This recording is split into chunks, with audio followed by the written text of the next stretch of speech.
cette haine en France qu'on a de l'argent et de la réussite.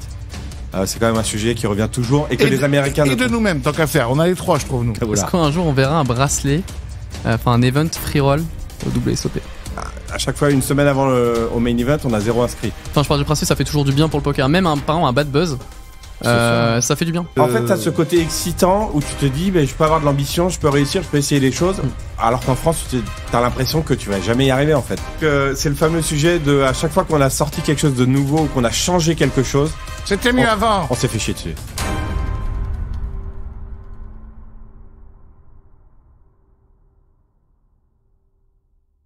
Cette vidéo est sponsorisée par PMU Poker, la famille, tu le sais, PMU Poker, on adore, on aime ça, nouveau logiciel en plus, et là je te parle du Las Vegas Experience. T'as pas envie de nous rejoindre à Vegas? Bien sûr que si t'as envie de nous rejoindre à Vegas, et avec le Las Vegas Experience, c'est possible. D'abord avec un free roll, regarde, là tu as un ticket super free roll offert pour tout compte ouvert, ou si tu as fait un point PMU, un ticket free roll qui te permet de faire le super free roll avec un package offert à 4250 € le jeudi 15 mai, mais aussi, et ça jusqu'au 8 juin, tout un système de qualification à partir de 1 €, 5 € ensuite, 30 €, ticket qui t'amène aux 250 € et tous les dimanches à 21 h jusqu'au 8 juin, je te l'ai déjà dit, tu peux te qualifier et partir faire le Las Vegas Experience de PMU pour une valeur de 4250 €. Est-ce que c'est pas énorme? Bien sûr que si, c'est énorme, c'est incroyable. Et c'est PMU Poker, le lien en description pour aller jouer sur PMU Poker et nous rejoindre à Vegas, vivre une expérience fabuleuse.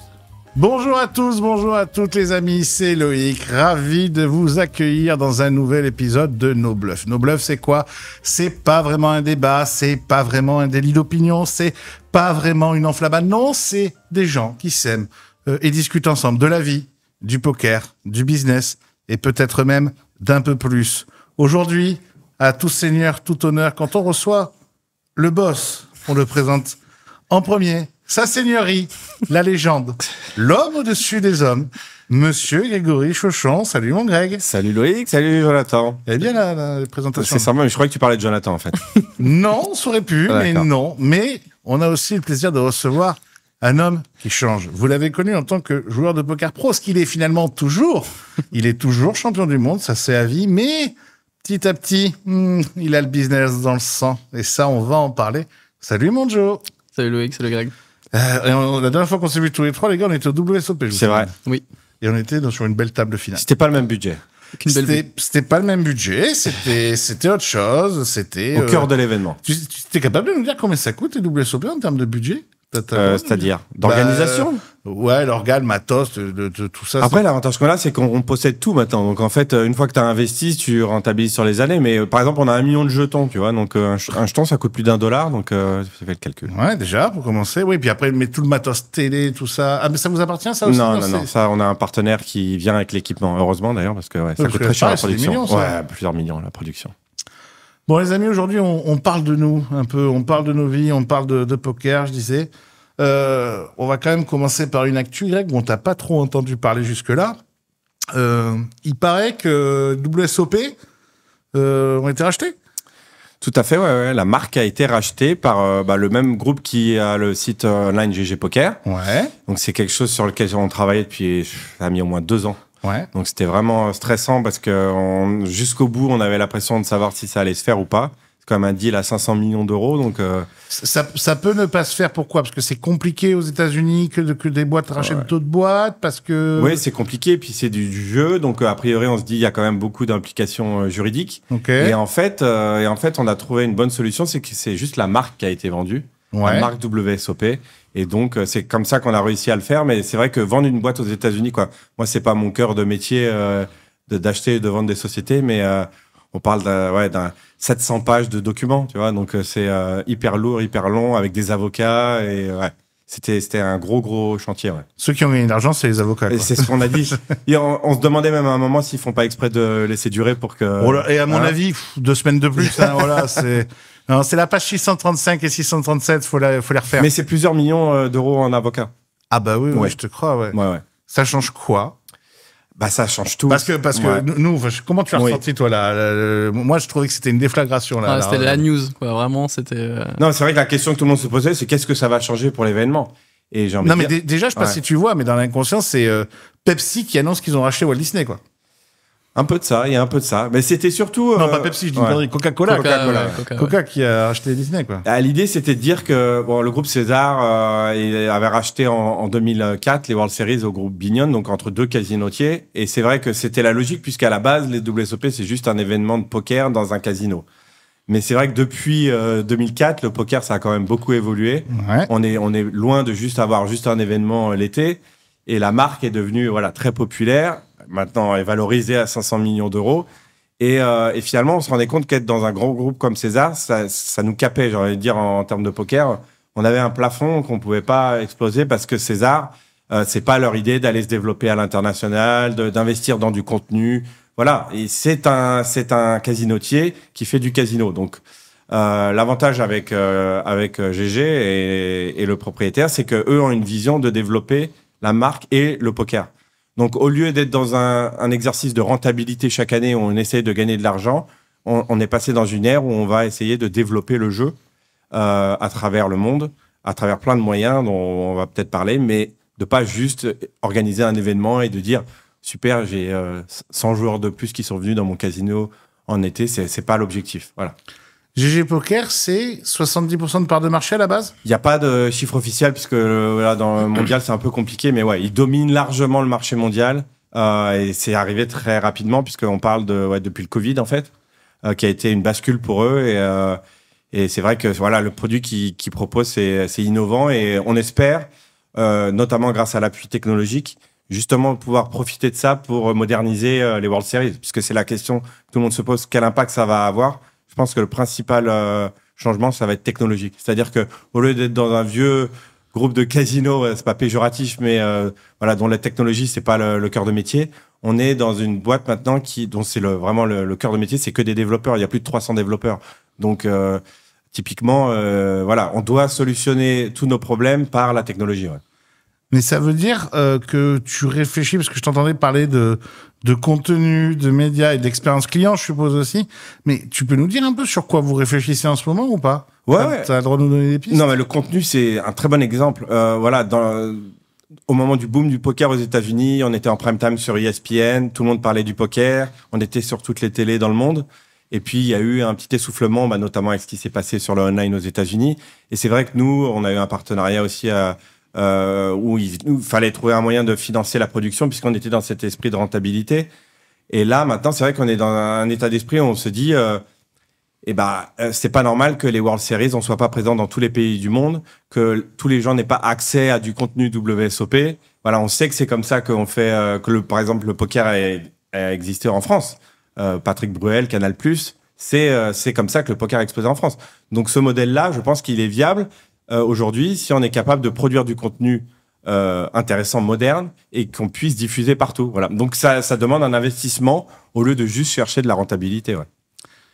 Est-ce que ça veut aussi dire que les médias qui sont autour, donc pas vous, mais on va dire les médias qui sont autour de vous, il manque un peu de nouveauté aussi, il manque un peu de bosser dessus.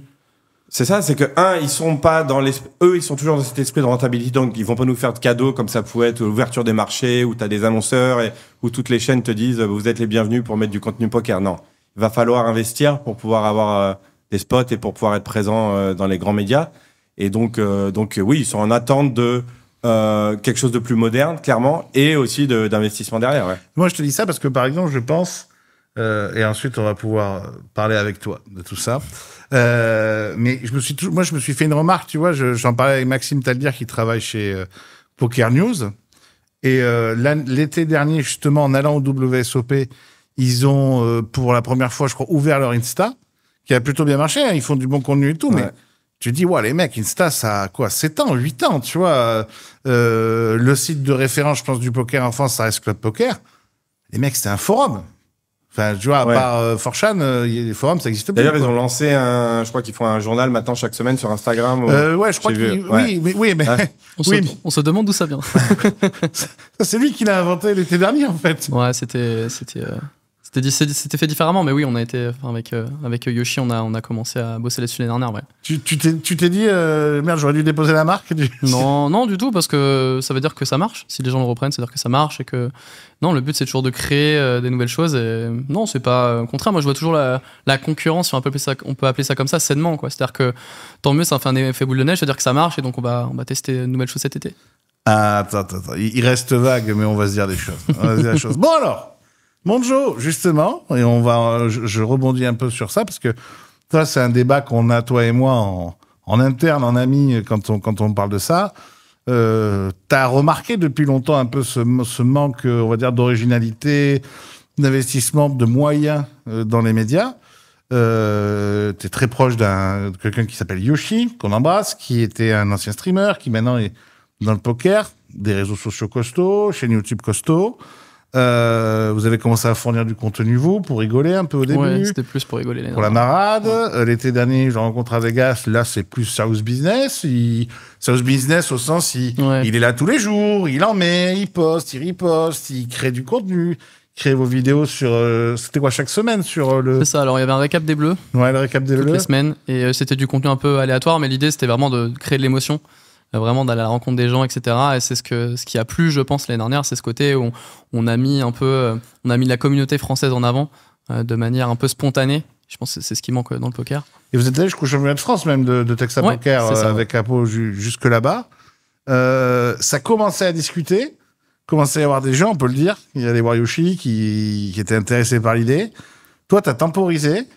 T'as dit attendez les gars, on va y aller mollo. Mais là, t'as des idées pour cet été. J'ai des idées. C'est plutôt du concret. Concret. Et alors, raconte-nous.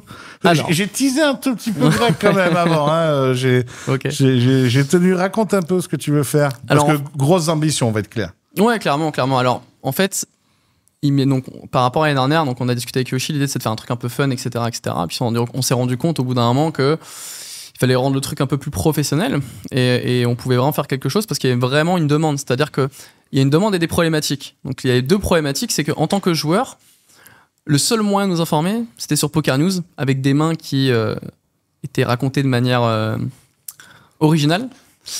Et... Je crois que le mot qu'il cherchait, c'était aléatoire. J'essaie de chercher. Et surtout, je pense que... T'as vu que Greg, t'entends juste un petit... Sans commentaire. Et je pense qu'il y a une deuxième problématique, c'est que je trouve que le marché français n'était pas assez connecté avec les World Series. C'est facile d'être connecté en France. Avec, c'était facile parce qu'il y a le fuseau horaire, etc. Donc c'est simple d'être connecté au marché français. Mais de connecter les États-Unis et principalement les WSOP au marché français, c'était compliqué. Et je pense que ça n'a jamais été fait. C'est-à-dire que c'est très dur de connecter le marché. Et donc cette année, mon projet, c'est de reconnecter, enfin de connecter plus les World Series et le poker français. Et surtout, dans l'idée, c'est de communiquer d'une manière différente, d'innover. On a maintenant, je pense que l'IA qui est bien installée, tout le monde a accès à ChatGPT, ce genre de choses. Et je pense que on a un tremplin pour faire beaucoup de choses, innover, automatiser beaucoup d'actions qui pourraient prendre plus de temps. Là, enfin, je pense qu'il y a un an en arrière. Donc l'idée, c'est d'avancer avec son temps. Et je pense que c'est important toujours d'avoir un moyen un peu, comment dire, d'avoir Poker News pour relire de l'actualité, etc. Mais je pense qu'il faut innover. Ben c'est surtout que quand tu réfléchis, il y a plus de médias français, quoi. Il y a Wina, qui vient pas la totalité de l'événement. Je crois. Ils ont deux équipes. Ils ont deux équipes, c'est ça. Donc t'as Wina qui bosse. T'as PMU qui envoie un peu Greg. Voilà. Et puis généralement dans l'équipe de Poker News, il y a un francophone généralement. Maxime. Voilà, c'est ça. Maxime. Bah là, et à la rigueur, moi qui faisais des interviews l'année dernière, quoi. Mais... Là, le staff sur place, c'est quasiment 8 personnes. Ah oui. Que pour. Alors, non, mais alors c'est ça, parce que l'idée, monsieur, tu te la pètes. Moi, mon staff cette année, c'est 8 personnes, 2 millions d'euros de budget. J'en ai rien à foutre. Je suis Jonathan Bastor. Non, donc l'idée, c'est que tu discutes de ça, tu réfléchis, tu prends le pouls, tu discutes avec Yoshi, tu viens voir certaines personnes. Dont peut-être moi, par hasard. On ne sait pas.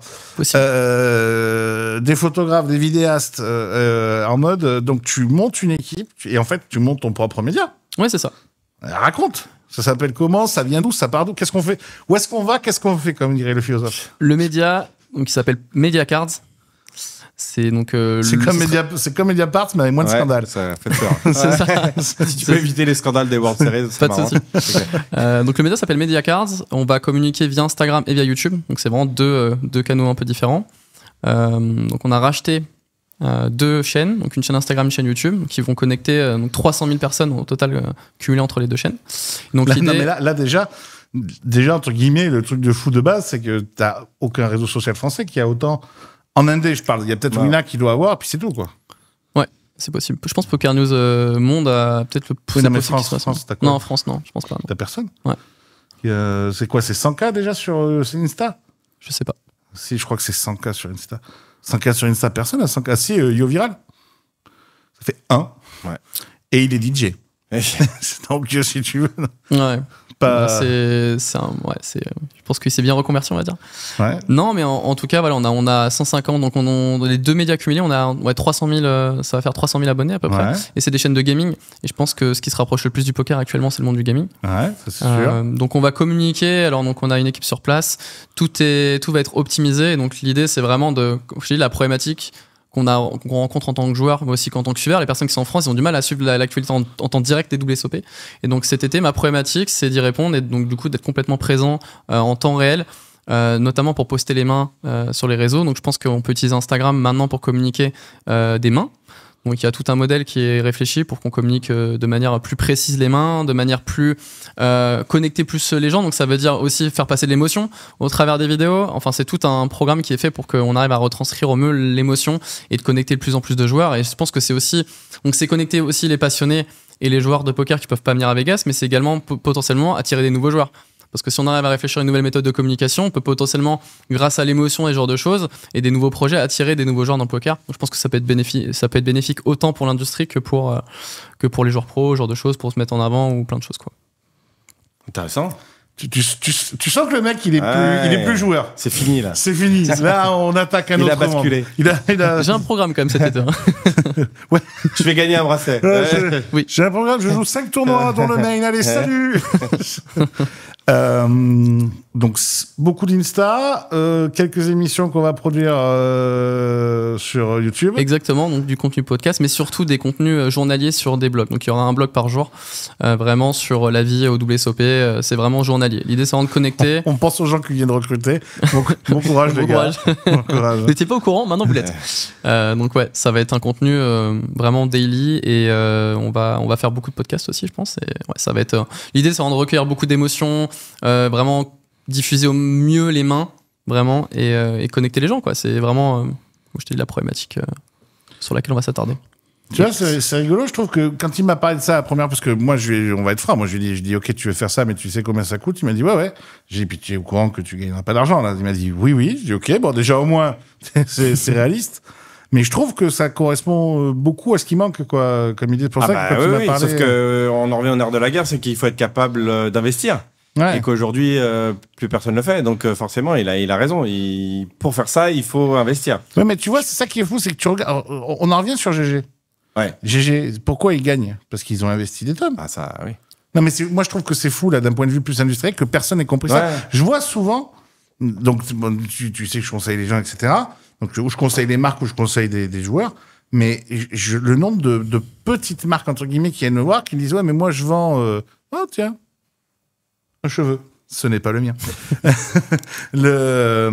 Moi, je vends, j'en sais rien, moi, des boissons, des t-shirts, ce que tu veux. Je dis « Ok, c'est quoi tes budgets marketing, tes budgets com, etc. » Ah non, mais j'ai pas, moi, j'ai tout mis sur le produit. Je dis « T'es mort. » Bah oui.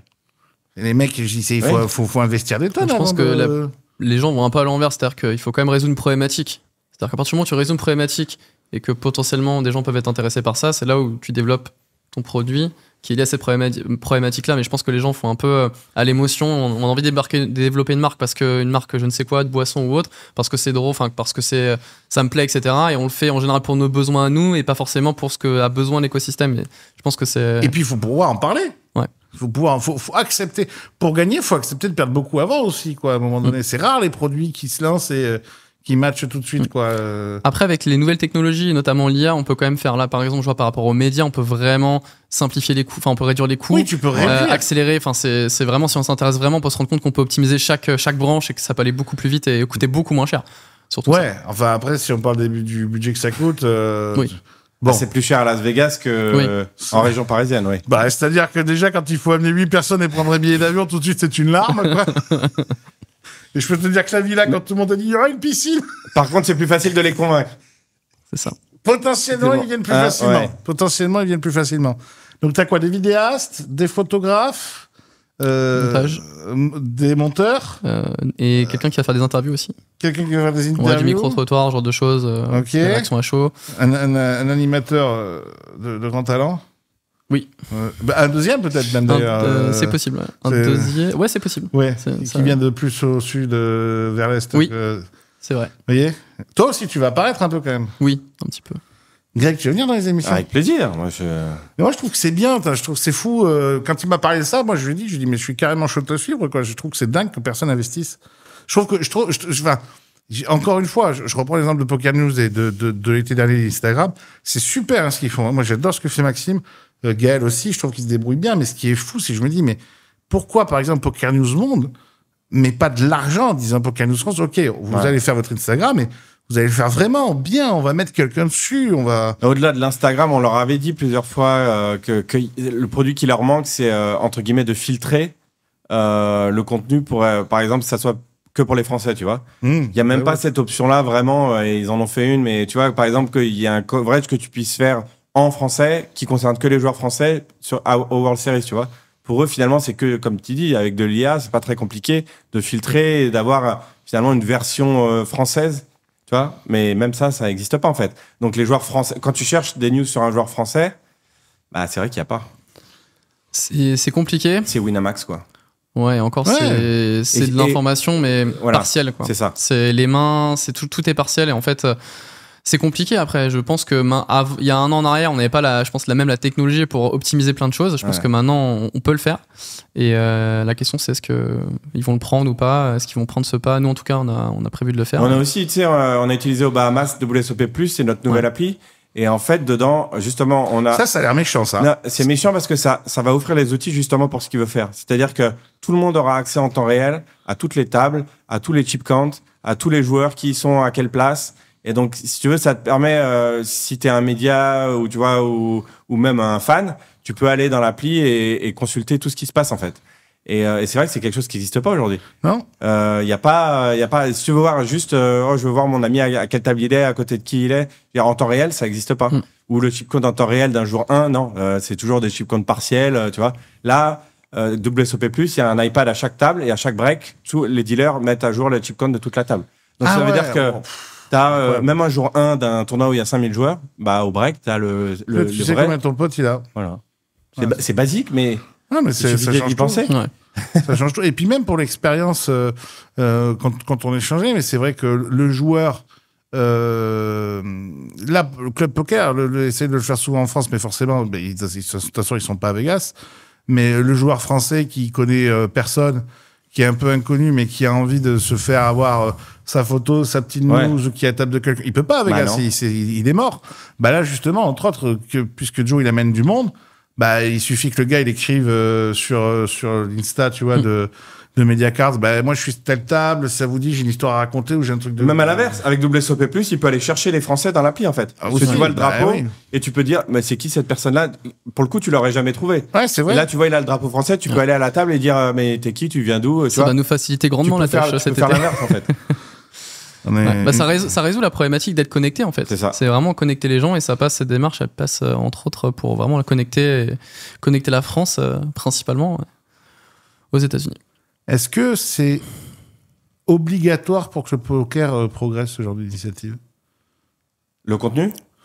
Le contenu et le fait que tu aies des gens.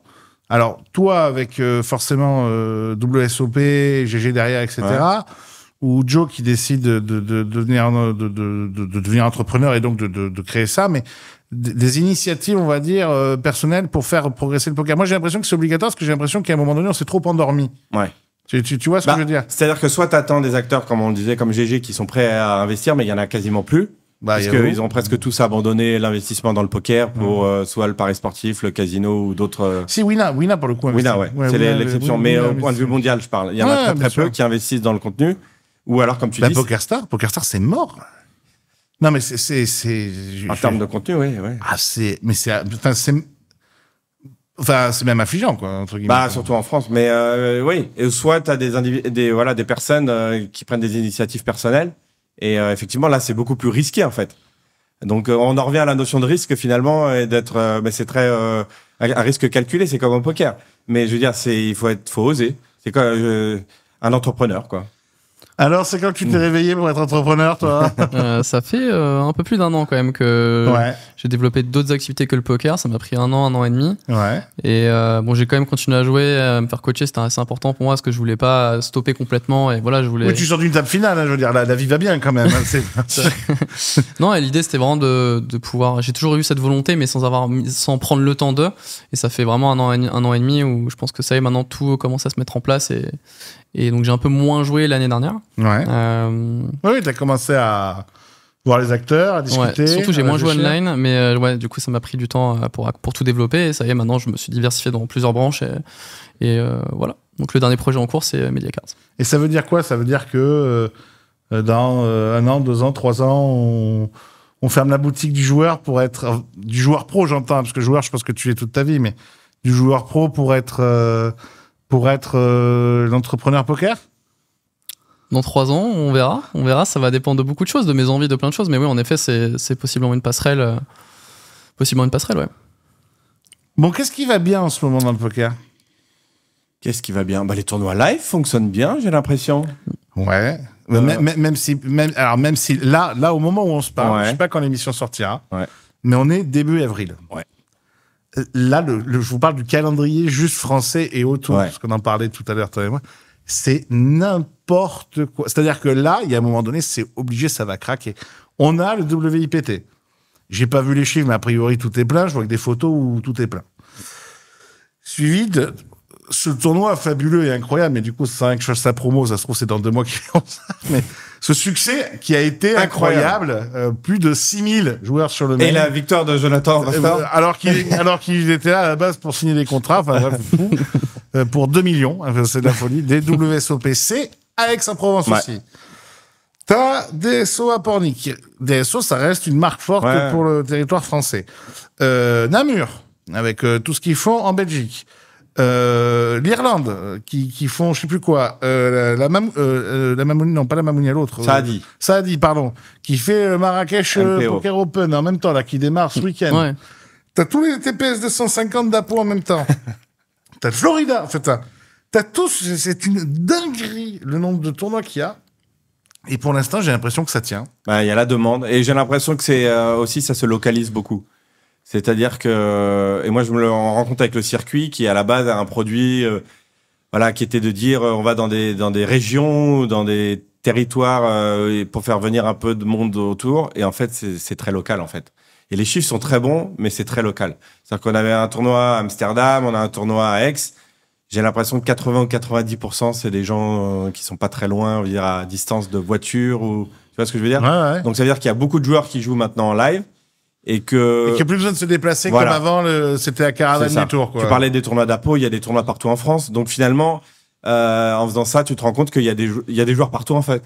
Il y a des joueurs partout. C'est ça la raison. Mais moi, ce que je trouve dingue, c'est on te dit que c'est la crise. Et clairement, quand pour conseiller beaucoup de boîtes, c'est clairement la crise. J'entends crise française, pas dans le poker. Alors, je sais que dans le jeu, plus c'est la crise, plus les gens jouent. Enfin là, tu dis, à un moment donné, ça va s'arrêter. Ça s'arrête pas, quoi. Après, moi, on en a toujours cette réflexion dans le Series et j'ai toujours peur. Je me rappelle, à chaque fois, une semaine avant au main event, on a 0 inscrit. Ah oui, ça c'est.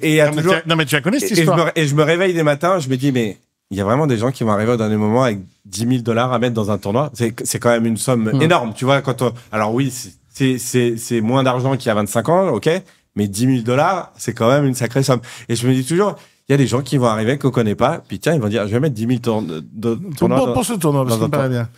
Et donc, et finalement, ils sont toujours là. Tu sais que je l'ai pas cru quand il m'a raconté ça. On est en train de dîner ensemble, il a le temps, pour une fois, vite fait, donc on dîne, on est avec...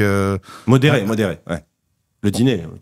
Modéré le dîner, mais on est avec un fou furieux de Thaïlande, je sais pas si on peut citer son nom, donc, monsieur, je joue que le 0. Ah oui, d'accord, ok. Voilà. Très bien. Et trader trader de son métier. Qu'on embrasse. Ouais. Et peut-être quelqu'un qui a les cheveux bleus. Aussi. Au hasard. Qu'on embrasse aussi. Qu'on embrasse très fort aussi, évidemment.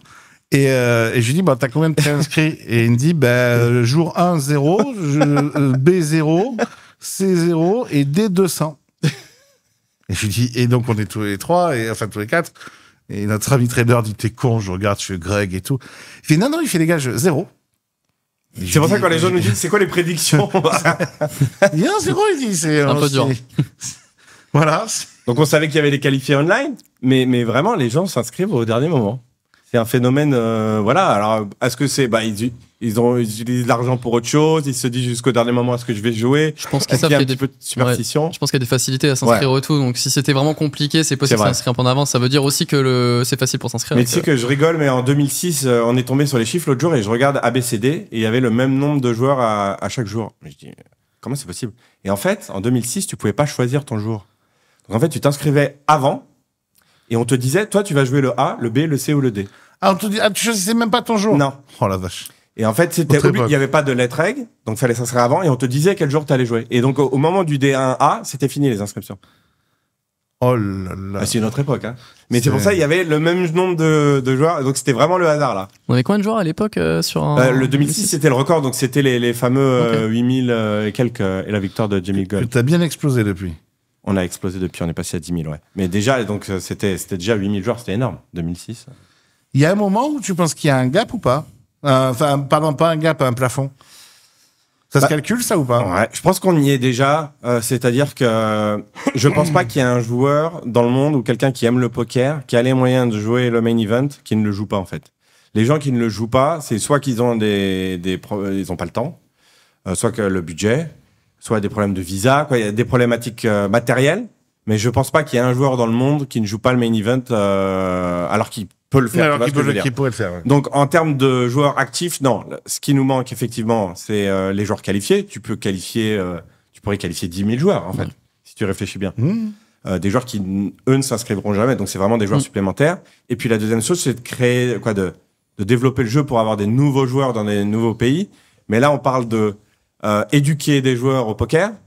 Et il y a quand même une marge entre éduquer des nouveaux joueurs et qui viennent s'inscrire à $10 000 au main event. Ouais, surtout que c'est compliqué d'éduquer des gens. Ça dépend à quel point on arrive à rendre accessible le main event. Donc ça passe par plus de sats, c'est ce qui se passe d'ailleurs. Hein. J'ai l'impression que sur G, il y a beaucoup plus de satellites qu'avant. Hein. Ouais, et encore, vraiment, maintenant que ça leur appartient, d'une manière, appartient, je sais pas que oui, comme on dit, oui. Cousin, on va dire. Cousin, on va dire, quoi. Que c'est dans la même boîte, on va dire. Parce que l'année dernière, je me rappelle qu'il y avait quand même pas mal de sats, mais cette année, il y en a beaucoup plus.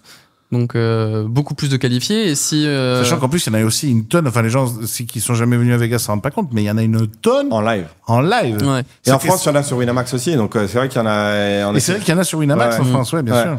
Donc comme tu dis, c'est la clé, les satellites pour les nouveaux joueurs. Je pense pour augmenter et battre continuellement ce record, je pense que tu l'as bien résumé. Je pense que c'est aussi par développer encore plus, promouvoir encore plus la marque, développer, rendre plus accessible en fait de plus en plus. Et c'est comme ça que je pense que entre guillemets tu peux casser ce plafond. Et ce qui nous manque, c'est ce qu'il disait, c'est le contenu et l'émotion. C'est-à-dire que l'émotion du main event que vous avez déjà vu, il y a des millions de personnes qui ne savent pas de quoi on parle en fait. Ouais. Et que pour y être sur place, et même en vidéo, ça rend pas la même chose que sur place. Mais il y a des émissions il y a 15 ans qui donnaient un peu cette émotion. Moi, je me souviens de la finale de Antoine Saout en 2009 sur ESPN. Je pense que c'est ma retransmission préférée. Il y a une émotion, quoi. Il se passe quelque chose. Ce que je veux dire, c'est que c'est aussi notre travail de pouvoir diffuser ça et de rendre plus accessible ce genre de contenu pour se rendre compte de ce que c'est, en fait. Parce que les gens disent, bon, c'est un tournoi de poker, on est autour d'une table.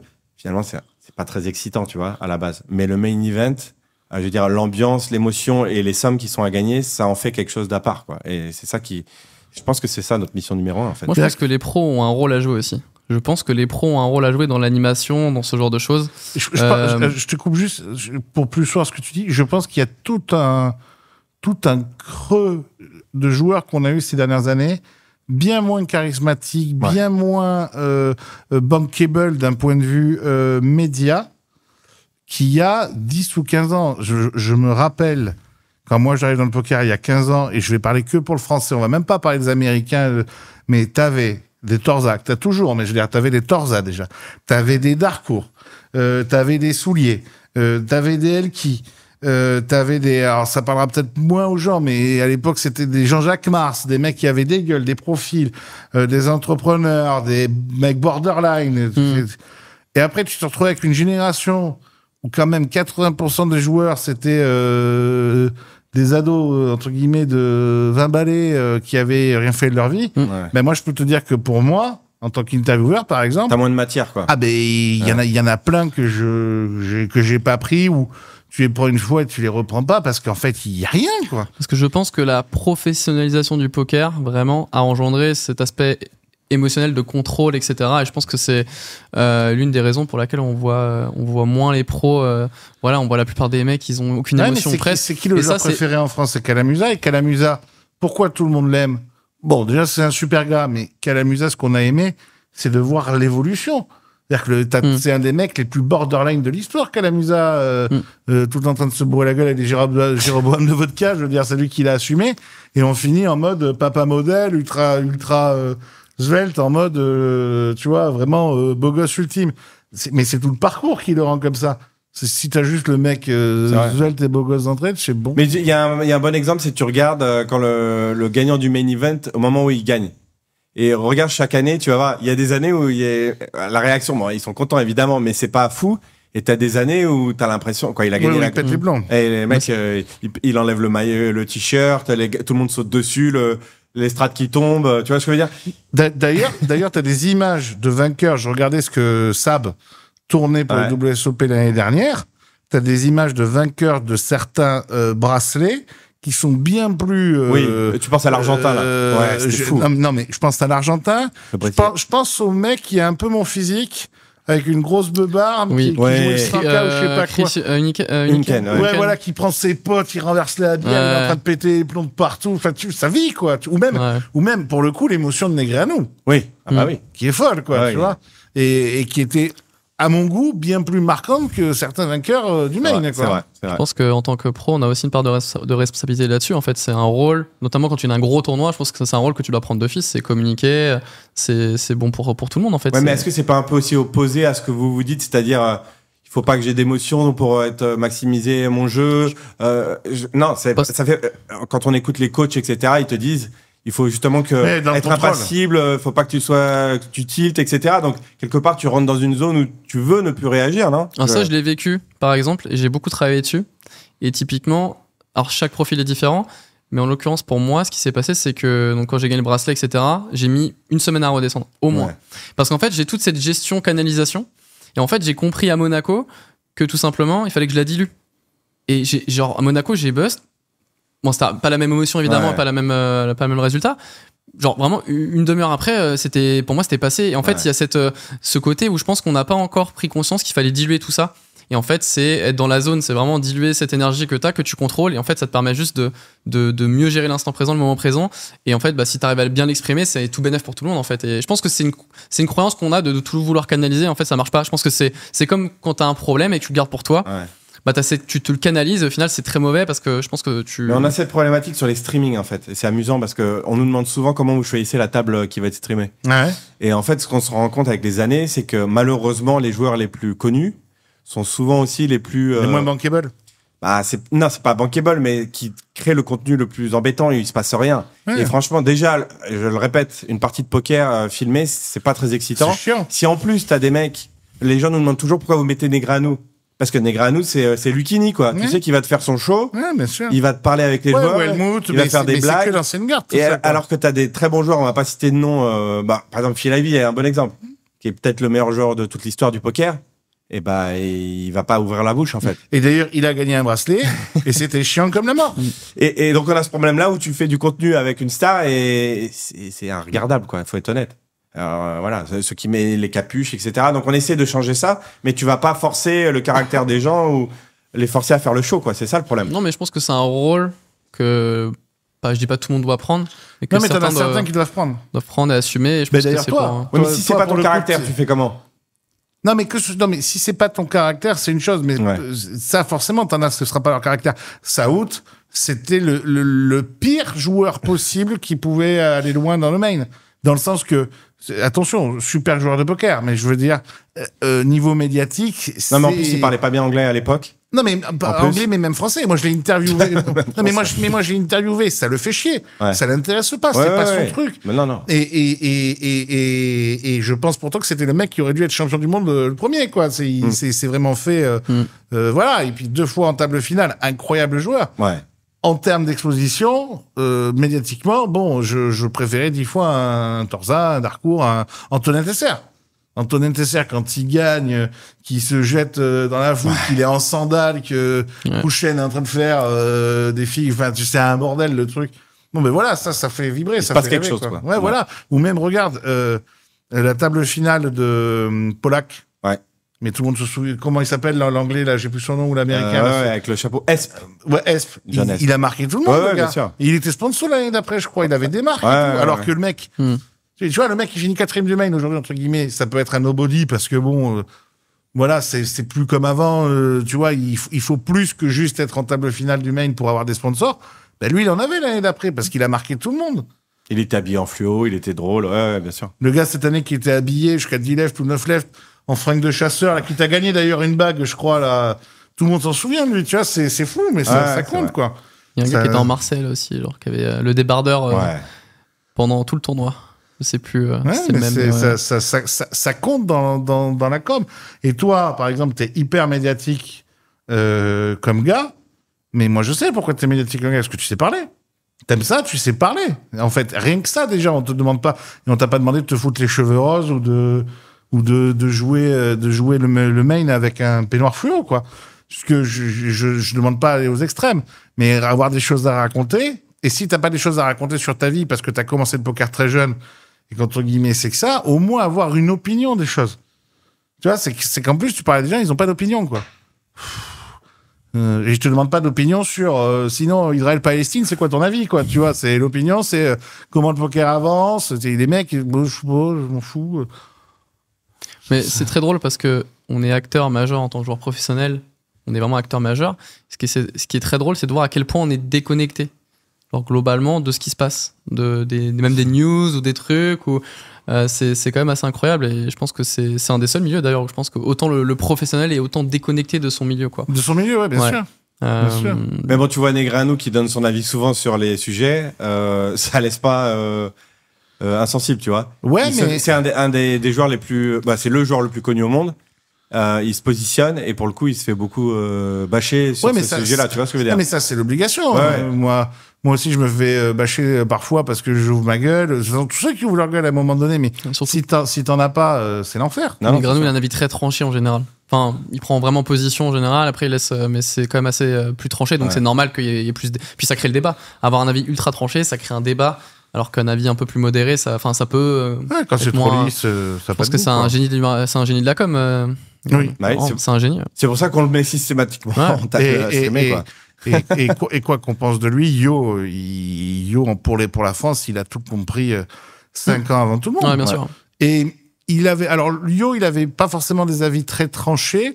Par contre, il avait une communication très tranchée. Et pourtant, c'était pas naturel non plus chez lui, tu vois. Non, clairement pas. Et on voyait qu'il faisait. Il faisait des efforts.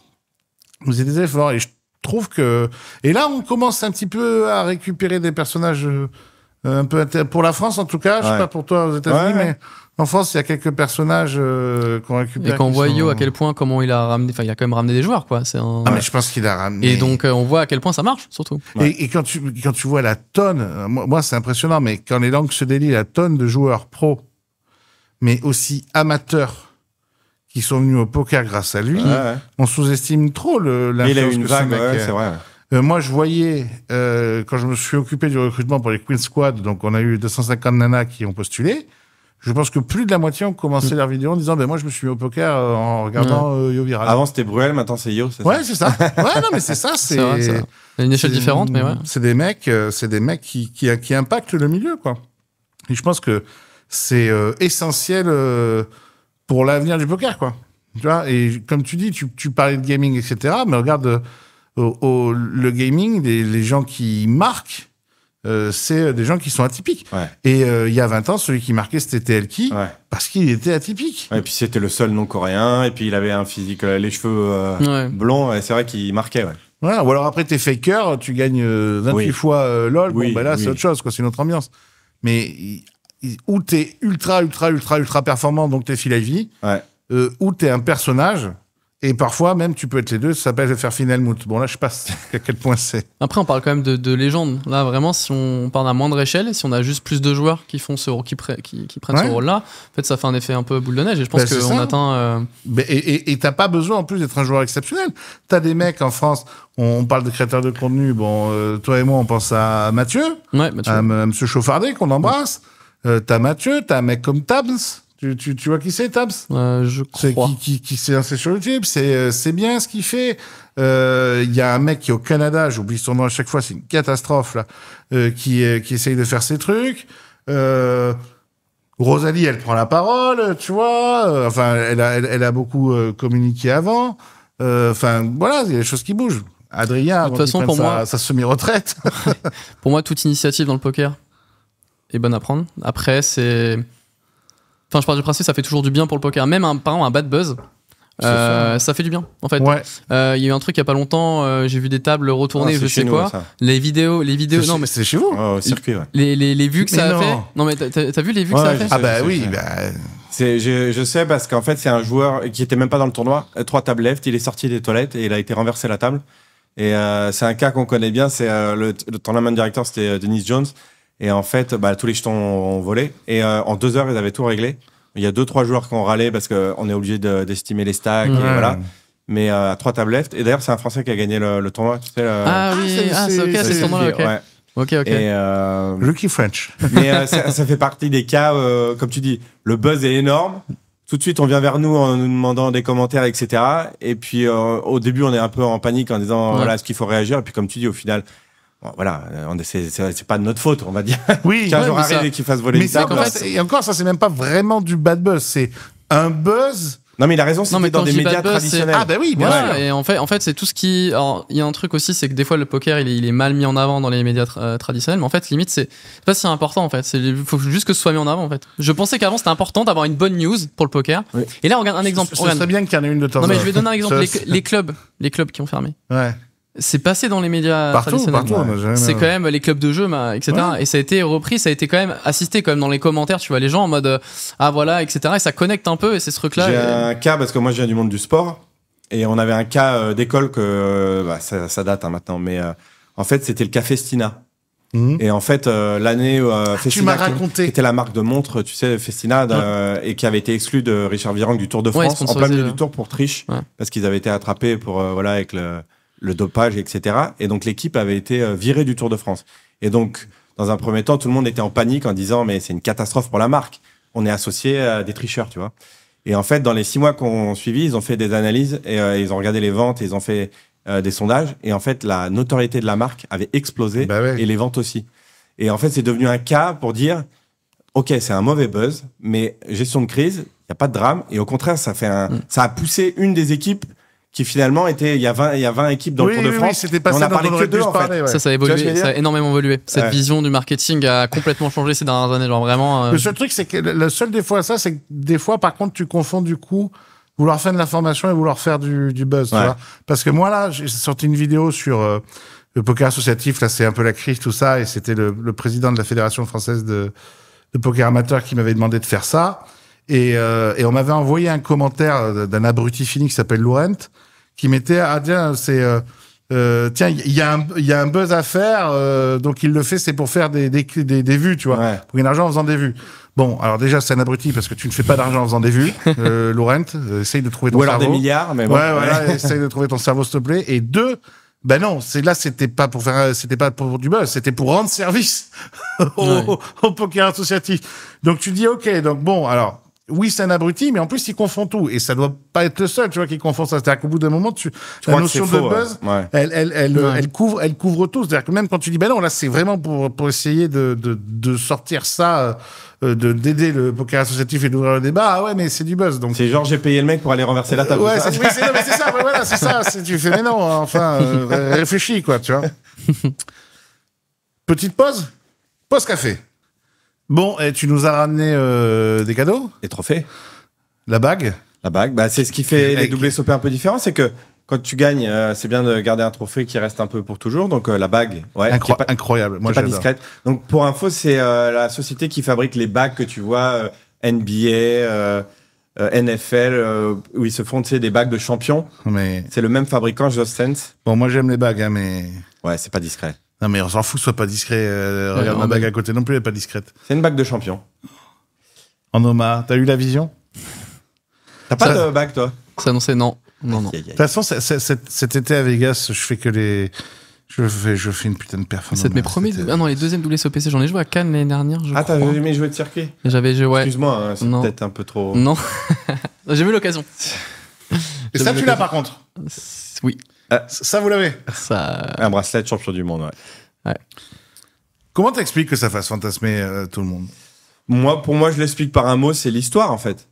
C'est-à-dire que la différence entre les World Series et le reste, c'est qu'on existe depuis 1970, qu'il y a une histoire qui est un peu différente des autres, où c'est une bande de Texans. Je sais pas si tu sais l'histoire des premiers World Series. Je raconte ça à chaque fois, ça fait rire les gens. Mais donc ils ont joué en cash game pendant plusieurs journées. Et donc 1970, ils sont 7.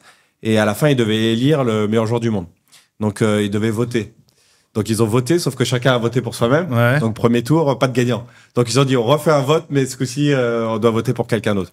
Et donc bon, il y a eu un champion du monde. Et puis c'est qu'à partir de l'année d'après où ils ont commencé à faire en mode tournoi, etc. Tu vois. Mais je pense que l'histoire y joue pour beaucoup. Et les gens connaissent l'histoire des World Series et savent que derrière, voilà, le nombre de bracelets d'Helmut, que c'était au début un tournoi un peu réservé aux pros, moneymaker, ça a explosé. Et donc quelque part, c'est le seul tournoi, et surtout le main event, mais les World Series en général, où tu te dis que si tu gagnes, en fait, tu vas laisser une trace, entre guillemets, quoi, en fait. Et t'en reviens. t'es rentré dans l'histoire. Donc même s'il y a beaucoup de bracelets, je le sais, et qu'il y a maintenant quand même beaucoup de Français qui ont déjà gagné des bracelets, malgré tout, quand on tapera ton nom sur Google, il y aura marqué à gagner un bracelet des World Series, tu vois ce que je veux dire? Alors que, avec tout le respect que j'ai pour les autres tournois, en fait, on oublie, quoi. C'est sûr. Tu l'as senti, ça, toi, quand tu l'as gagné ou pas, le bracelet? Ouais, T'as reçu des messages, je suis sûr. Tu reçois des messages, ça n'a rien à voir, quoi. Des gens que tu connais pas. Ouais, c'est ça, tu reçois vois. des messages de partout, félicitations. C'est. Alors que, ouais, en termes de médias et tout, c'est. Bah, alors là, c'était streamé, pour le coup. Celle-ci, mais ouais, c'est quelque chose, tu reçois des messages de tout le monde, donc tu connais pas. Imagine le main. De club, ouais. Je me rappelle de Benjamin Pollack qui me racontait entre les nuits, entre la table finale dure plusieurs jours, il recevait un nombre de messages, alors de personnes, de tout type de personnes, oui, mais des centaines et des centaines de messages, en fait, des gens qui regardaient et qui essayaient de le contacter, quoi. Mais celui qui a complètement changé d'avis sur le bracelet et la notion de victoire, et qu'il a assumé, et c'est pour ça que c'est un ami que j'adore, parce que lui, il assume justement, c'est Clément Richez. Clément Richez, il a passé des années à me dire rien à foutre du bracelet, je veux l'oseille. Et quand il a gagné cet été, l'un des premiers trucs qu'il m'a dit quand on était au bar juste après, dans le hors-chose pour fêter ça, il m'a dit l'émotion, la victoire. Il me dit, en fait, j'avais complètement faux. Et il y en a un qui est encore à convaincre, c'est le Français, rappelez-moi, qui joue les Tritons. Français qui joue Torel? Thomas? Non, Thomas. Thomas Santerne. Santerne. Ah bon, Thomas, il pense... Qui était en interview et on lui a dit entre gagner un Triton et un bracelet, il a dit un Triton. Ah bon? Ouais, et je lui ai dit, je comprends parce qu'il y a l'argent et qu'il joue contre les meilleurs joueurs du monde, donc je peux comprendre d'un point de vue poker.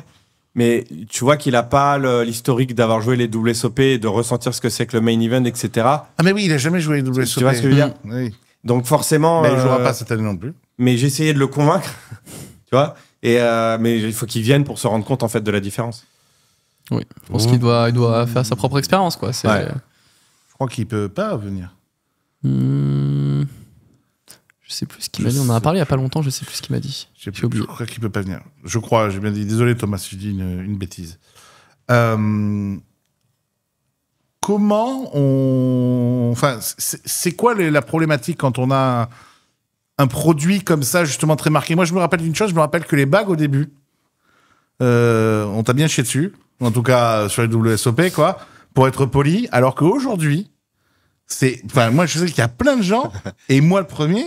C'est tout aussi important qu'un bracelet. C'est pas tout à fait la même émotion. Non, c'est que c'est plus accessible. Mais voilà, tu dis, je peux rentrer dans l'histoire des WSOP sans... C'est marrant parce que c'est le fameux sujet à chaque fois qu'on a sorti quelque chose de nouveau ou qu'on a changé quelque chose... C'était mieux avant. On s'est fait chier dessus. Et j'ai des centaines d'exemples vraiment. Hein. Et c'est là où il faut être costaud, quoi. Quand on a fait le premier tournoi, je me souviens en dessous de $1000. À chaque fois, je cite cet exemple, mais le scandale absolu. On a déjà des tournois à $1000 au World Series, c'est des satellites. On doit jamais avoir un bracelet en dessous de $1000. Les November 9, les bagues, il y en a trop, ça vaut rien, etc. Et en fait, tu te rends compte avec le temps, effectivement, que des choses qui paraissaient peut-être transgressives par rapport à l'histoire et au prestige, mais en fait, ça fait partie de l'évolution et de comment justement démocratiser le jeu. La bague, c'est le bon exemple. Comme tu dis, il y a des gens qui pourront jamais aller à Vegas jouer les World Series. Des gens en France, partout dans le monde. Parce que ça coûte très cher, ne serait-ce que d'aller à Vegas. Voilà. Quoi. Et qu'ils n'auront jamais le budget, qu'ils se qualifieront jamais. Par contre, ils ont une chance d'aller à Aix pour gagner une bague et avoir leur nom au palmarès des World Series. Est-ce qu'un jour on verra, j'ai une question, est-ce qu'un jour on verra un bracelet, un event free roll au WSOP? Pour gagner un bracelet? Ouais. Mais alors ça veut dire qui a le droit de le jouer? Ce serait via des qualifications, ce genre de choses. Alors il y a ça avec la finale du circuit un peu quelque part. Le Tournament of Champions, c'est un bracelet où il faut avoir gagné une bague. Ouais, mais bon, il faut déjà avoir gagné une bague. Ouais. Le problème de faire un free roll, pourquoi pas, mais encore une fois... D'ailleurs, pourquoi vous le faites jamais à Vegas, mais à Los Angeles à chaque fois On l'a fait longtemps à Vegas, là on le fait au commerce, mais c'est quelque chose qui peut bouger. D'accord, oui. Ouais, l'idée c'est de le changer. Avant il était en Caroline du Nord, donc... Ah oui. Donc non, il bouge. Mais non, free roll, t'imagines le nombre de joueurs? Bah via des stades de qualification, mais je pense que faut voir après, hein, dans les faits. J'ai une idée. Et moi, mon deuxième rêve, c'est un bracelet cash game. Parce qu'on en revient à 1970, le premier tournoi, c'était un cash game. Et c'est un truc sur lequel depuis... tu fais ça? Bah voilà, t'as trouvé t'as donné la réponse à pourquoi on l'a toujours pas fait, c'est qu'on cherche la manière de le faire. Bah si, ce serait le mec qui aurait 2 mois, toute la période des WSOP pour jouer en cash WSOP. Où tu traques tout, mais c'est compliqué. Mais ce que je veux dire, c'est que pour moi, c'est comme une variante un peu quand même du poker, le cash game. Et que c'est vrai que c'est pas représenté. On essaye de toujours trouver des nouvelles variantes et des nouveaux jeux au World Series. Mais on n'a pas le cash game qui est quand même ça fait quand même partie du poker, quoi. Je pense qu'un tournoi en format spin aussi, ça peut ça, je sais que ça a été essayé, mais qu'a priori, c'est pas incroyable. En expresso, tu veux dire? C'est super dur de le rendre... Alors, dans les festivals, c'est super dur de le rendre rentable. C'est pas rentable. C'est oui. Ouais, l'autre sujet, alors, en toute modestie, c'est qu'avec World Series, si tu fais ça, le nombre de joueurs à gérer, c'est compliqué aussi. C'est ça, quoi. C'est ça, parce que les gladiators, tout ça, t'es à quoi? 10 000, 15 000, 20 000 joueurs? Et moi, pour avoir fait l'année dernière, non, c'était le Salute to Warrior, où pareil, il y avait 15 000 joueurs.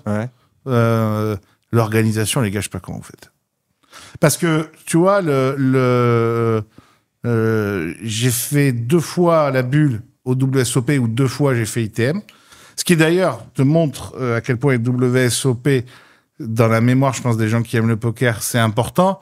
C'est que la première année où je viens à Vegas, je fais pas d'ITM ou WSOP, ça me rend complètement dingue. La deuxième année, donc l'année dernière, j'arrive, premier tournoi PLO, j'arrive aux ITM, j'étais un fou. C'est marrant parce qu'on a eu une réunion. On a eu une réunion hier sur ce sujet où en fait on estimait qu'il faut qu'on fasse quelque chose pour les bulles en fait. Ah mais c'est sûr. En termes de contenu, en termes de, on marque pas assez le coup des bulles. Alors celle du main est particulière et compliquée à gérer. Et elle est marquée celle-là. Mais toutes les bulles, en fait, c'est des petites victoires. Ah mais et je me rappelle d'une année, d'ailleurs il y avait Patrick Bruel cette année-là où au main event en fait on avait caché des casquettes Black Clover logotées In the Money main event de l'année sous les tables, et en fait au moment où les gens sont rentrés dans l'argent, on a donné la casquette à chacun des joueurs dans l'argent. Donc ils ont une casquette avec marqué In the Money au main event, mais vraiment une jolie casquette. Et c'est un détail, mais en fait tu te rends compte que faire l'argent au main, c'est c'est hyper important. C'est comme quand vous avez fait il y a 2 ans tu sais, le jeton là que tu m'as donné pour j'ai participé au main event, au 50e main event, je sais pas quoi. C'était quand on a battu le record. Ou au main event qui a battu le record, c'était une marque le coup. Mais je trouve que là, en termes de, on en revient au contenu, la bulle, mais vraiment, on a des idées où on commence à se dire, il faudrait qu'on fasse un truc sur le strip, tu vois. Ok, donc vous pétez bien les plombs. Là, il faut que la bulle, il se passe quelque chose, quoi. Mais moi, juste pour raconter cette bulle-là et comment ça s'est passé, je sais plus si c'est un $600 ou un $1000, c'est un mix PLO Hold'em. Mon premier tournoi de cette année-là. Tu passes la journée et en fait, grosso modo, sur tous les tournois, c'est vers 20h, quoi, généralement, que tu arrives à la bulle. Je sais pas pourquoi je te dis ça à toi, t'en as gagné, toi. parle aux gens, au public, aux gens normaux, pas à ceux qui gagnent des tournois tous les 3 jours, quoi. Je pense à Cécile Duchamp-Fatine quand je dis ça. Imagine comment elle nous a imprégné la nana, quoi, maintenant. C'est fou. Et on arrive à la bulle et il se trouve que la pause repas, il reste une personne à sauter. D'accord? Pause repas ou pause dinner break, je sais pas quoi, très bien, pourquoi pas, tu vois. Et on revient et tout le monde est en tension parce que ça va sauter, tu vois. Et il y a ou c'est peut-être Tradilef, enfin bref, et moi je suis siège 9 et il y a un gars siège 1 qui se lève et qui dit les mecs, ça va être à son tour d'être grande blinde. Et tu sais, grosso modo, il lui reste une blinde, une entière, enfin, il a un tapis, quoi, tu vois. Et il dit les gars, s'il vous plaît, il dit, je vous en supplie, il dit, c'était la première fois que je vais aussi loin dans un tournoi WSOP. S'il vous plaît, faites tous un walk, quoi. Je veux mon ITM, s'il vous plaît, les gars. Mais je sais que je suis obligé de raconter, tu vois. Mais ça arrive souvent. Et puis en plus, c'est une table qui n'a pas cassé de la journée quasiment. Ouais, donc il y en a encore 5-6 survivants, tu vois, de la journée. Et moi, je suis en 9, quoi, tu vois. Et il dit, tu sais, donc tout le monde folle. Et moi, ça arrive au mois de Sudane, et je dis, mec, t'inquiète, je dis, de toute façon, je dis quoi? Je dis, je vais pas soulever une main monstrueuse, je dis, on s'en fout, sois rassuré. Je sais pas si je peux raconter, mais je soulève à ce roi, tu vois. Et tu vois, le mec, il est trop sympa. Moi, je l'ai depuis 10h du mat, tu vois. Et moi, moi, j'ai 40 blindes, donc je suis à l'aise, je sais que je vais la passer, la bulle. Mais moi, je vois, tu vois, la douleur du gars. Et je vois que c'est vrai, tu sais, il nous donne son mob et tout. Je dis, mais mec, regardez, j'ai vraiment jamais réussi Son compte en banque, j'ai plus rien. Non, c'est pas une question d'argent. Non, mais c'est ça où c'est fou. Ils parlent jamais d'argent. C'était pour avoir la ligne. Ils te disent, mec, j'ai jamais eu ce petit logo de WSOP, sauf que moi, je comprends ce qu'il veut dire, parce que je suis trop content, je vais l'avoir, ce petit logo, tu vois. Et je fold. All-in. Et je l'ai tué. Voilà, je suis un bâtard. Mais non, mais tu vois, tu jettes. Et forcément, et donc c'est la première main. Et forcément, la bulle, elle explose, tu vois. Ouais. Et mes pétages de plomb général, tu vois, le mec, il est trop heureux, il fait 10 fois le tour. Tout le monde se shake, tout le monde s'embrasse à la table. Enfin, des trucs que tu verrais jamais en France quand une bulle, elle pète, tu vois. Ah, voilà, mais tout le monde, c'est le bonheur, quoi, tu vois. Et je comprends, parce que moi, je le vis à ce moment-là. Je pense qu'à part ma victoire sur le gros Mara FPO, c'est le moment que j'ai le plus kiffé en tant que joueur de ma life, de faire cette première bulle enfin de faire ce premier item. Et je vais en faire un second, donc au Salute to Warrior, où j'étais très content, mais ça y est, c'était plus la même chose déjà. Mais la première fois que tu le fais, tu dis putain, je vais avoir ce petit logo WSOP. Ouais, mais là, tu viens d'être banni pendant 1 an des World Series, en fait. Désolé. je couperai ce moment si je peux pas le raconter. Ah, j'ai vécu une scène un peu similaire où c'était une femme qui s'était qualifiée sur un tournoi. Ouais. Et c'était assez incroyable la scène où elle arrivait dans l'argent. Et elle s'était qualifiée via un système. Alors, je sais plus si c'était un tournoi des World Series, mais en gros, elle s'est qualifiée via téléphone. Incroyable la scène. Et la bulle passe et elle éclate en sanglots. Après la bulle. Mais vraiment, on comprenait pas, parce que nous, elle nous avait rien dit et tout. Et elle nous explique qu'elle s'était qualifiée via téléphone, par improbable, qu'elle connaissait pas les règles. Vraiment, elle a pris les règles au démarrage. Et c'est incroyable cette histoire. Et là, j'aurais tellement voulu qu'il y ait quelqu'un qui filme ça. Ah ouais, c'était incroyable, quoi. En pleurs, une femme, cinquantaine d'années, connaissait à peine. Et nous, on l'a même pas remarqué. C'est le pire, c'est quoi? Elle devait bien jouer, parce que moi, j'ai même pas remarqué, quoi, qu'elle connaissait pas les règles, quoi. Elle se trompait pas. Pourtant, elle avait pas. Non, mais vraiment, c'était en sanglots, elle a éclaté juste après. C'était incroyable, quoi. Mais ouais, mais. Enfin, pendant la bulle, elle éclatait. Ouais, c'est à ce moment-là, c'était pendant la bulle, ouais. Et non, mais il y a un côté légendaire. Enfin, je raconte ça, j'espère que vous kiffez quand on va raconter ça, mais c'est incroyable. Moi, l'année dernière, je me suis chauffé à peut-être jouer le main au dernier moment. Bon, pas la BR, donc admettons, j'ai 3000 $. Je dis, je sais pas, est-ce que je vends des parts, je suis pas pro, etc. Pendant que je dis ça, j'ai 2 potes à côté de moi, Romain, que j'embrasse, dont on parlait tout à l'heure, et puis je crois que c'est Bapor, je sais pas quoi, il dit, non, mais vas-y, tais-toi, on te prend 20% chacun. Je mets un message. J'ai l'autre furieux. Je crois que le message, je l'ai pas envoyé. Il fait, j'ai pris. C'est pris. c'est pris, c'est acheté. Et puis, je sais plus qui c'est qui m'écrit, c'est acheté. Puis, en fait, en 10 minutes, parce que je l'ai supprimé au bout de 10 minutes, le message, en fait, j'aurais pu le vendre 3 fois, le mail. Donc, c'est là où tu dis, où déjà, tu vois, il y a un délire où tout le monde veut participer, etc., à l'aventure, quoi, à l'histoire. Au final, j'ai pas pu parce que le boulot. Finalement, on bossait, on tournait des émissions et tout. Mais c'est la première année où j'assistais à la bulle, puisque l'année d'avant, j'étais parti et je me rappelle ce que tu me dis. Tu me dis, mais tu pars, mais non, c'est maintenant qu'il faut que tu sois là, en fait. Et l'année dernière, donc j'ai fait la bulle, j'étais avec toi. Enfin, toi, forcément, tu bossais, mais je dis, et c'est vrai que c'est un bordel organisé. Mais c'est incroyable.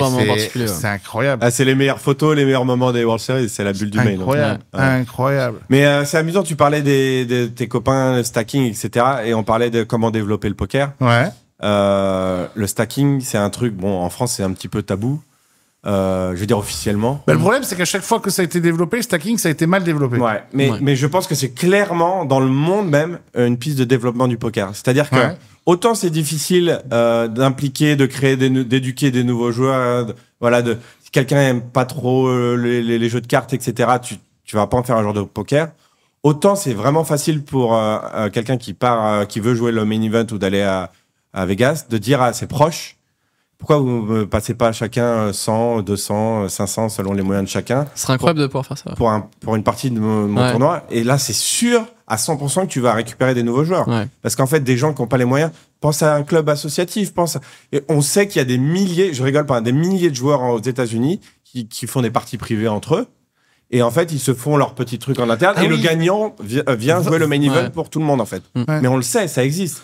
Oui, en plus, ils jouent pour tout le monde. Ils décident de savoir qui va. Voilà. Mais ils ont tous mis $1000, admettons. Mais ils jouent tous pour tout le monde. Ouais, exactement. Et donc là, tu pourrais imaginer même le gars qui joue des tournois d'habitude à 50 ou à 100 €. Bah, ici, il a suffisamment d'amis. Il peut jouer le main event ou un tournoi à $1000, tu vois. Donc ça te change le modèle économique et le nombre de participants. C'est clairement un truc sur lequel on réfléchit aussi, ça. Clairement. Sur GG, il n'y a pas un truc où on peut faire Tu peux directement sur GG. C'est le meilleur système. Mais pareil, c'est online, c'est beaucoup plus facile à faire techniquement, quoi. Mais oui, tu peux vendre tes parts avec un markup et tout, et les gens, et n'importe qui peut acheter, et c'est payé directement sur la plateforme. Donc il n'y a pas tous les échanges de cartes. Donc là, la problématique, ça serait de comment rendre accessible le stacking à une échelle plus globale. Exactement. Okay. Ouais, et que n'importe qui puisse le faire. Et qu'on puisse faciliter tout ce qui est les transferts d'argent, etc. Tu vois, que ça soit plus à faire. Et donc la traçabilité, donc la confiance, donc c'est ça, quoi. Parce qu'on le sait que les joueurs professionnels qui sont stackés, ils le déclarent dans leur feuille d'impôt aux États-Unis, partout. C'est pas quelque chose d'interdit d'être stacké. Ce qui est interdit, c'est le jeu en équipe. Mais être stacké pour un tournoi, ça n'a rien d'interdit. On peut investir sur quelqu'un. Ouais, bien sûr. De toute façon, le stacking, même les joueurs amateurs, ils se stackent entre eux. Enfin, il y a des parts d'acheter. Tout le temps. Tout se fait. Donc, si tu l'automatises, tu vas augmenter le volume et donc tu vas augmenter le nombre de participants. Joueurs. Non, t'as même des dans le sport, t'en as même qui stackent des sportifs, tu sais, sur leur carrière. Oui, j'ai vu ça. Au tennis, ça se fait énormément. Des mecs qui investissent sur des joueurs. Ça a explosé. Je mets 200 000 sur toi. Je crois que c'était Medvedev. Je suis plus sûr, mais je crois que c'était Medvedev. Moutet aussi. Qui expliquait. Moutet aussi, ouais. Il y a Moutet, il y a quelques joueurs français comme ça. Qui explique. Ah oui, non, mais ça, c'est avec Royalties. C'est ça, c'était pour acheter des parts. Ah oui, si, ça. Non, ça, c'était avec Royalties. Mais là, c'était autre chose. C'était un mec, style, je sais pas, il le repère à 15 ans. Sauf que lui, il a pas une thune pour aller faire le circuit junior, avoir les bons coachs et tout. Et le mec, il dit, OK, ben, je mets 500 000 sur la table. Et je veux 30% de tous tes gains jusqu'à la fin de ta carrière. Ouais. Voilà. Ou les 5 premières années. Ouais. C'est du stacking. C'est Grégoire My Major Company, quoi. Ouais, Grégoire My Major Company.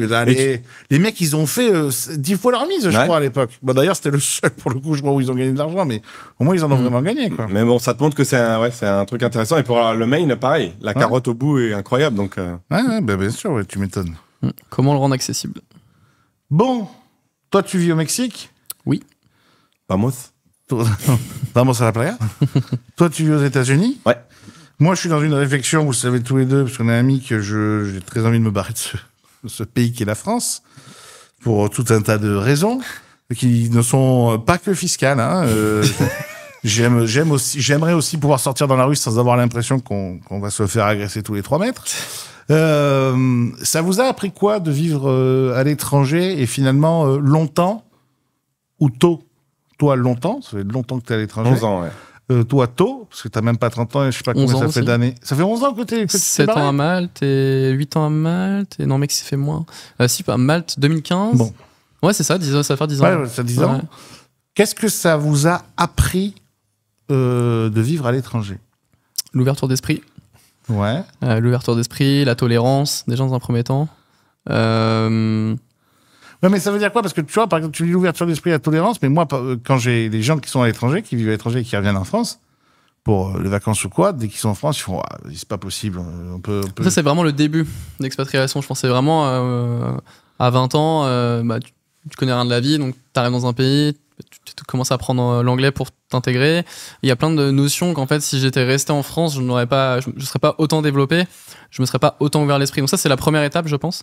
Et ensuite, il y a ce côté où je pense que tu rencontres du monde, du coup, enfin, c'est toute une ouverture d'esprit. Et ensuite, je pense qu'il y a un côté où on est content d'entrer en France, mais quel laps de temps, enfin, pour ma part. Moi, tous les gens que je connais qui sont partis, parce que quand t'es bien dans un endroit, quand tu rebouges en France, je pense qu'il y a des trucs que tu apprécies moins et tu sais que c'est pour ces raisons-là que tu étais parti. Ouais, voilà. Et ça te rappelle un peu ça, donc c'est un peu ce côté frustration où là je suis content de rentrer, je suis rentré hier, mais je vais être content de repartir. Ce que j'allais dire aussi, je suis parisien, je suis né à Paris, j'ai grandi à Paris. Paris me manque, mais dès que je suis là, en fait, tu veux repartir. Je vois Vegas, voilà. Donc, non, là, pour moi, là, quoi, c'est très franchouillard de dire ça, mais c'est la mentalité, en fait. Alors, les Américains, il faut pas faire de généralité, mais il y a quand même une mentalité. Alors, il y a plein de côtés négatifs. Je veux pas dire que le pays, surtout en ce moment, que les États-Unis, c'est le pays le plus magique au monde, que tout est parfait. Loin de là, ils ont d'autres problèmes, hein. Les armes, il y a plein de sujets sensibles aux États-Unis.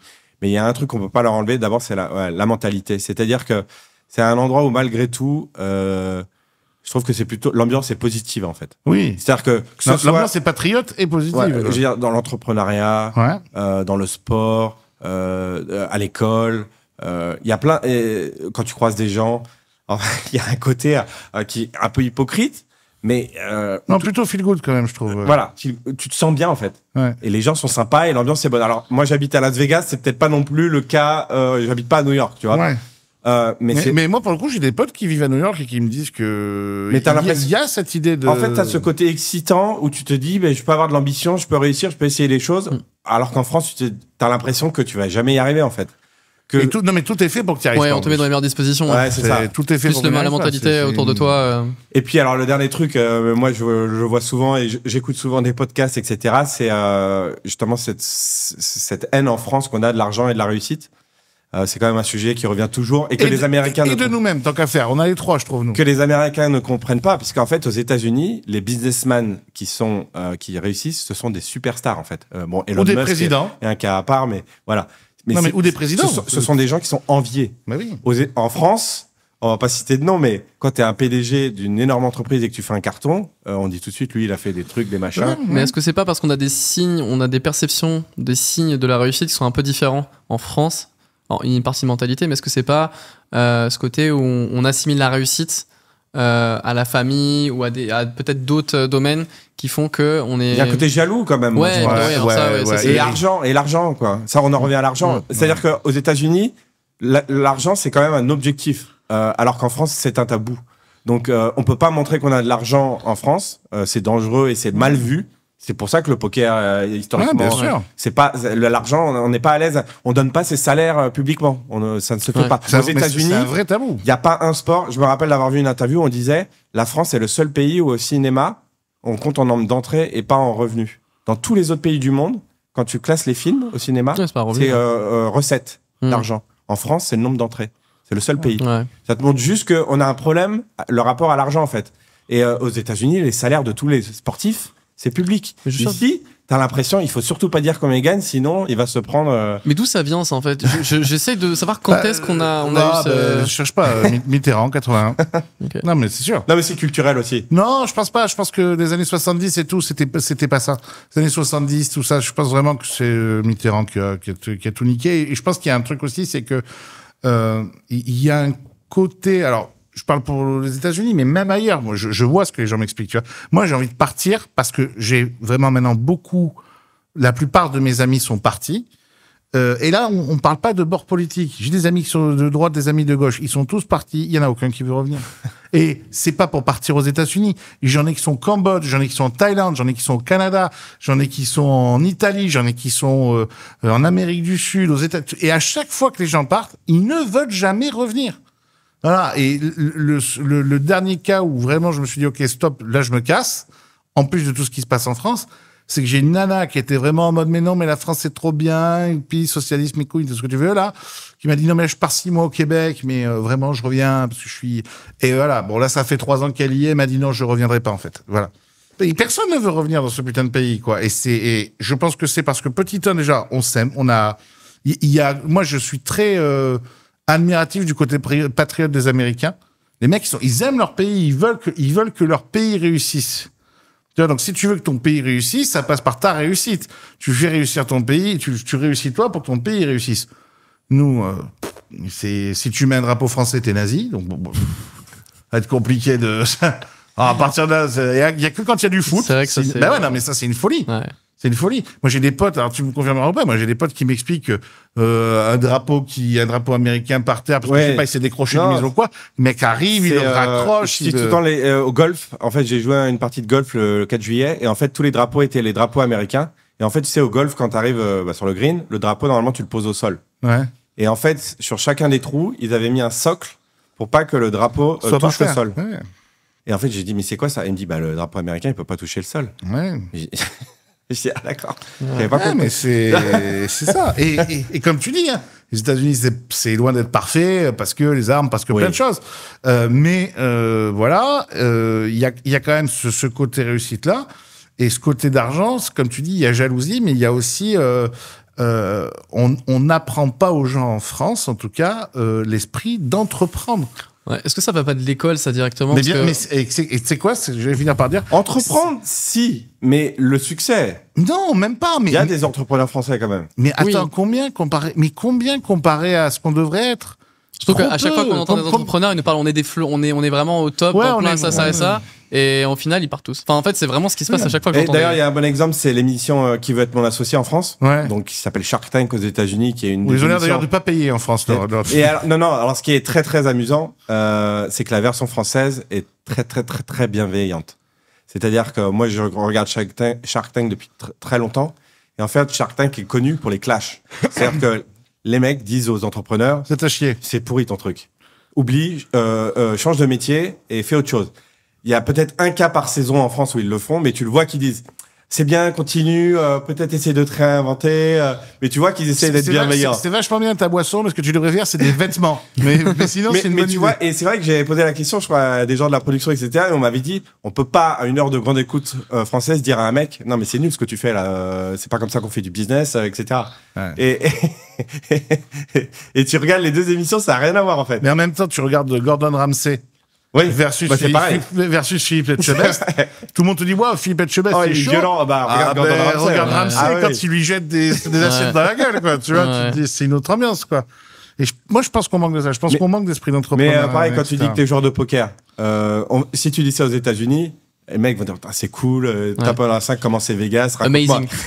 Tu dis ça en France, on va un peu te regarder de travers quand même. Mais bien sûr. Non, mais tu vas pas. J'ai l'impression mais c'est peut-être mon environnement qui a fait comme ça. Je suis peut-être biaisé, quoi. Ils sont habitués maintenant. Je sais pas. T'as déjà sorti un billet de 200 € en France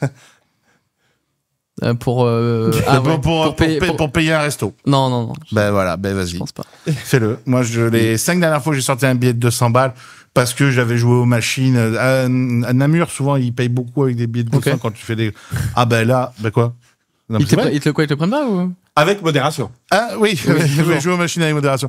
Non, mais c'est pas qu'ils te prennent pas, c'est que où ils te regardent en mode ah ouais d'accord, dans le bâtiment ou escroc ou je sais pas quoi, t'as envie de dire mais non mais putain. Si tu payes ton cash avec ça, c'est. Ouais voilà, t'es un escroc, mais sauf que quand t'arrives à Vegas et que tu payes un resto et que tu poses $2000. Ou d'ailleurs, je dis Vegas, mais Los Angeles, ou ce que tu veux, tu poses $2000 parce que j'en sais rien, moi, dis t'as payé un resto. Non, $2000, d'ailleurs, t'as juste payé un resto parce qu'ils pètent les plombs sur les prix. Mais il y a personne qui te regarde en mode, waouh, quel voyou, tu vois. Ouais. Moi, vraiment, je te dis, à chaque fois que tu t'as un billet de 200, tout le monde te regarde en mode, ah ouais, est-ce qu'il est vrai? Est-ce que c'est pas un escroc? C'est pas de la cam? Putain. Je t'ai dit, c'est le rapport à l'argent. Ouais. Mais c'est ça. Mais c'est marrant parce qu'il y a beaucoup de Français, même d'Européens qui veulent déménager à Vegas. Les joueurs de poker, c'est logique, hein. Mais ce que tu dis est vrai, c'est-à-dire que ceux qui déménagent, j'ai mon ami Sébastien Grax, c'est un footballeur, par exemple, qui a bougé. Et quand je lui dis, mais tu te vois rentrer un jour en France, il me dit, mais ça va pas ou quoi? Pourquoi faire? C'est-à-dire que, qu'est-ce que tu peux retrouver en France? Alors, quand t'es joueur de poker, c'est encore pire. Parce que en fait, entre la taxation, le statut, Ouais. je veux dire, est-ce que tu peux passer ta vie de joueur de poker en France? Je sais même pas si c'est possible. Je veux dire, t'es comment à 50 ans? Tu fais quoi? Donc, comme tu dis. Bon, après, l'herbe est toujours plus verte ailleurs. Oui, ok. les seuls- en fait, les seuls- mais c'est marrant, l'herbe est toujours plus verte ailleurs, mais quand ils partent tous de la France, Ils reviennent pas, Ils reviennent pas, quoi. Ouais, c'est vrai. En fait, les seuls qui restent, c'est ceux qui n'ont pas le choix, quoi. Ouais. C'est-à-dire que vraiment, Ouais, la c'est ceux plupart qui des veulent joueurs pas qui sont en partir. France, ils sont on a juste, ils ont leur Non, mais pas les PC, ils joueurs, ont- les gens. Moi, Ouais, moi, non. et je suis effaré du nombre là, en ce moment là, en plus vraiment là maintenant, en ce moment, tu sens que là c'est vraiment mort. Le nombre de mecs à la radio qui appellent chef d'entreprise et là on parle Ouais, pas on de. ferme alors qu'on fait du chiffre. J'entends ça à chaque mais fois. Aux les- États-Unis, le mec, le restaurateur qui te dit je fais 2 millions de chiffres, il me Ouais, reste rien à j'ai la entendu fin, ça. vous savez quoi, je me casse, je ferme tout, je fous 30 emplois en l'air et je me barre au Pérou, monter la même chose. Et après, on voit l'émission le week-end dans 7 à 8, les Français tu sais, c'est toujours les reportages des Français à l'étranger Mais qui oui, montent. mais ouais, un mais- restaurant. Non, mais surtout la dose de haine parce que ça, c'est vraiment représentatif. Les messages que tu peux lire à la suite de ce genre de reportage et tout, c'est des messages vraiment de jalousie. Ah, j'en ai pris, mais de à haine. mort. J'en ai pris, moi. C'est- ouais. ouais, c'est- mais bah, Vous avez pas honte à Vegas, le jeu, l'écologie. Mais Moi, oui, j'en ai pris. Ouais. mais tout. Mais les casinos en ligne. Ouais. Je vais pour finir là-dessus. Mm.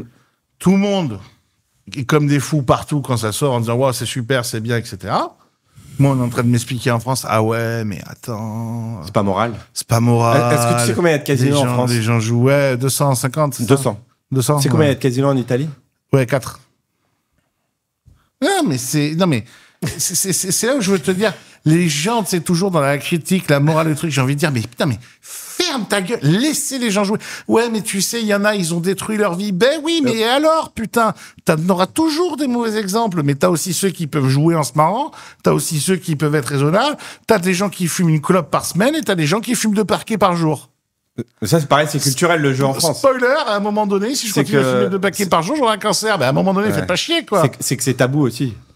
C'est-à-dire que le jeu, c'est mal vu historiquement et donc. Ouais, mais le jeu, Alors- c'est mal vu, la réussite. Non, mais je te c'est mal donne un vu. exemple, c'est qu'en L'entreprise, c'est mal Angleterre, vu. en Angleterre, le jeu est très jeune, les enfants, quoi, faut pas dire les enfants, mais parient sur leur équipe de foot Dès favorite, 6 ans. même $5, voilà.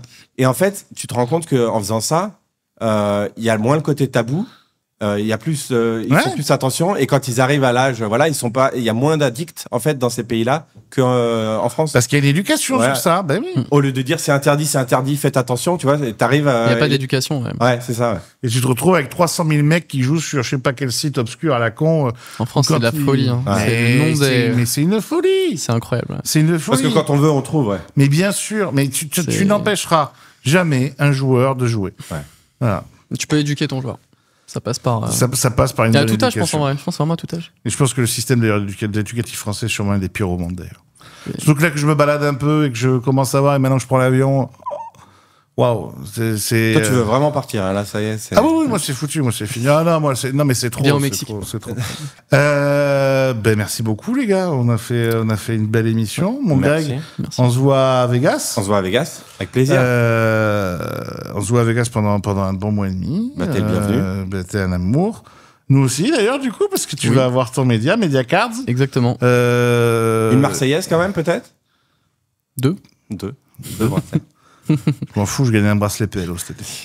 J'ai prévu de jouer. Hein. C'est J'ai- prévu. Moi j'ai Et pas mal. ouais, alors, il a prévu de jouer pas mal, mais avec le boulot qu'on a, j'ai prévu de jouer Ouais, aussi, mais mais je si sais j'ai pas bien. trop quand, Enfin, toujours pareil, si tout est bien délégué, si tout est bien structuré, Ouais, c'est vrai. normalement. je C'est quoi le devrais- programme, toi C'est quoi vos programmes des World Series juste Combien de tournois 7. Ok. Et toi, là Une trentaine, je pense. Ouais, quand même. Ouais. Et moi 7 parce Je que joue un peu plus cher, mais une trentaine. Ouais. 7 parce que 5 PLO et Ouais, c'était très PLO, ouais. 5 PLO et 2 Mixed Game quoi. D'ailleurs, je vais vendre Bon du- pot double board, j'imagine, il aurait été dedans. Ouais. Ouais, évidemment, évidemment. Le boom pot double board, Il l'a il y mis a dans pas. son plus gros. C'est Il y le a pro- pas. c'est en rouge. Il y a même écrit Bain 2. Il y a marqué ne pas déranger sur le calendrier. Une émission, je ne suis pas disponible. Je vais vendre du stacking cet été. Aidez-moi.